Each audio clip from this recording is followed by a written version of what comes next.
কুড়াল দিয়ে গাছ কাটার সময় গাছ লোহাকে জিজ্ঞেস করতেছে, কি রে লোহা, তোর সাথে তো আমার সাথে কোনো ঝামেলা নাই, তুই কেন আমাকে আঘাত করতেছিস?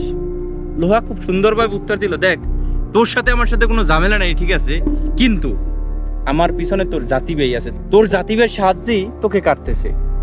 বিষয়টা হলো, গত 2 বছরে চরমোনাই এবং এদেশের মূর্খ কওমি আলেমরা যে পরিমাণ ফতুয়া জামাতের বিরুদ্ধে দেশে, ওই পরিমাণ ফতুয়া এবং ওই পরিমাণ কথা যদি আওয়ামী লীগের বিরুদ্ধে বলতো, আওয়ামী লীগ গত 17 বছর ক্ষমতায় থাকতে পারতো না।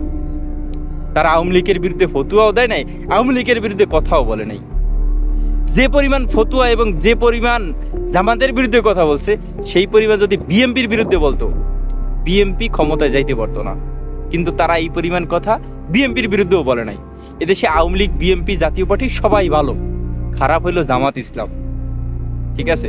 জামাতের একজন ক্ষুদ্র কর্মী হিসাবে এতটুকু বলতে পারি, আজকে যদি কওমির কোনো আলেম বিপদে পড়ে, আমরা জামাত ইসলামের পক্ষ থেকে সবাই আগেই যাব।